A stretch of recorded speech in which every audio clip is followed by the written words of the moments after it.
Kemudian yang ketiga, di antara bentuk berdusta atas nama Allah dan Rasulnya adalah menyandarkan sesuatu kepada Nabi padahal bukan dari Nabi. Menyandarkan sesuatu kepada Nabi padahal bukan dari Nabi Sallallahu Alaihi Wasallam.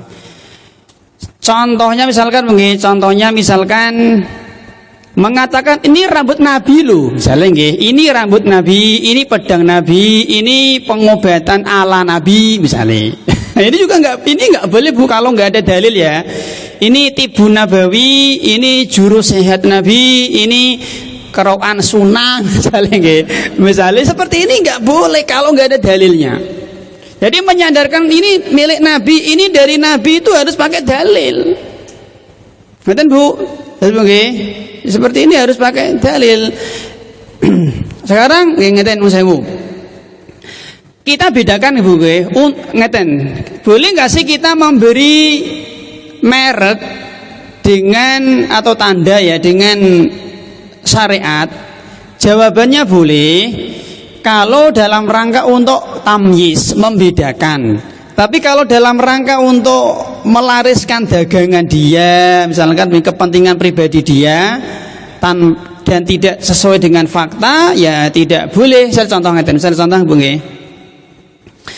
Ini hukum Islam. Nah, ini boleh. Dalam rangka untuk tamyiz. Jadi untuk membedakan antara hukum kolonial dengan hukum Islam. Nanti ada tambahan hukum Islam. Ini bank syariah, ini nggak apa-apa. Ada tambahan syariah. Ini ekonomi Islam misalkan. Ini politik Islam misalkan. Ini boleh, nggak apa-apa. Ini daging halal misalkan. Ini hijab syar'i misalkan. Dalam rangka untuk tamyiz, membedakan. Tapi kalau dalam rangka untuk kepentingan pribadi, saya contoh nggih. Ben laris nah, mungkin dia pengembang, maka dibikin perumahan sunnah. Lah ngaten iki lebih baik dihindari. Ini celana sunnah, ini sandal sunnah misalnya. Apalagi ini korma Nabi, misalnya ini pedang Nabi, ini sorban Nabi. Seperti ini ya kalau nggak pakai dalil jangan nih. Apalagi maksiat dikasih embel-embel Islam, pacaran Islami misalnya, musik Islami, seperti ini kan berbahaya Bu. Ini bisa masuk berdusta atas nama Nabi. Jelas nggih?